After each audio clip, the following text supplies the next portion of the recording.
Ang susunod na programa ay rated PG. Ito ay nangangailangan ng patnubay at gabay ng magulang para sa mga batang manonood.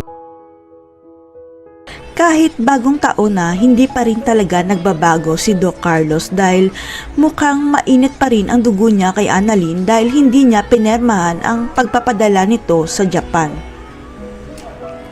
Si Annalyn at Doc Lyndon kasi ang napili ni Dr. Hiroshi bilang representative ng Eastridge para sa neurosurgery conference na gagawin sa bansang Japan.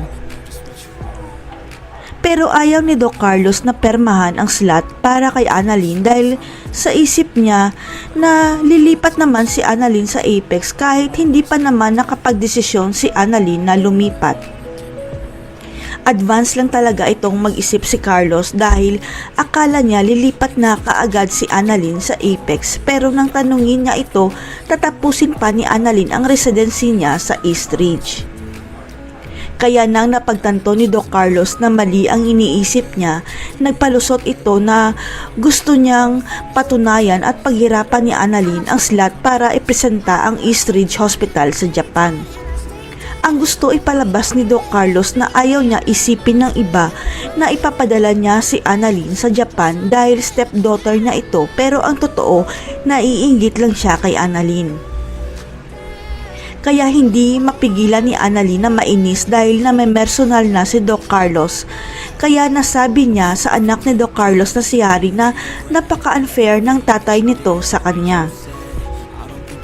Hanggang sa magulat na lang si Annalyn at Doc Lyndon dahil pinapascrub out sila ni Doc Carlos sa OR dahil silang dalawa pala ang ipapadala ng Eastridge papuntang Japan.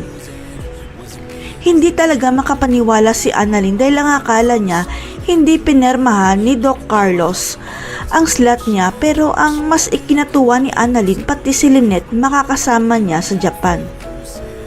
Ang hindi alam ng lahat, nagsumbong pala si Doc Katie sa totoong may-ari ng Eastridge dahil alam niyang wala ng pag-asa para ibigay ni Doc Carlos ang slot pa Japan kay Annalyn. Nalaman kasi ni Doc Katie na ang totoong may-ari pala ng Eastridge Hospital ay walang iba kundi ang tunay na ina ni Lynette at si Annalyn na lang ang nag-iisa niyang apo at tagapagmana. Kaya sikretong pumunta si Doc Katie sa may-ari ng Eastridge at isunumbong ang ginawa ni Doc Carlos sa apo niyang si Annalyn kaya nagalit ang totoong may-ari ng Eastridge. Pinatawag ng may-ari ng Eastridge si Doc Carlos dahil ang may-ari na mismo ang pumirma para maipadala ang apo niyang si Annalyn sa Japan at para malaman na rin ni Carlos ang katotohanan. Ang katotohanan na si Annalyn at Lynette ang tunay na tagapagmana ng Eastridge. Kaya huwag pahirapan ni Carlos ang anak at apo niya kung ayaw niya mawala sa Eastridge. Kaya dali-daling pinascrub out ni Doc Carlos si Annalyn at Lyndon sa operating room para ipadala kaagad sila sa conference sa Japan dahil sa takot niya sa may-ari ng Eastridge. Malalaman kaya ni Annalyn na ang lola niya ang dahilan kaya siya ang ipapadala sa Japan? Pinakasalan kaya ni Carlos si Lynette dahil nalaman niya na sila pala ang may-ari ng Eastridge? Abangan.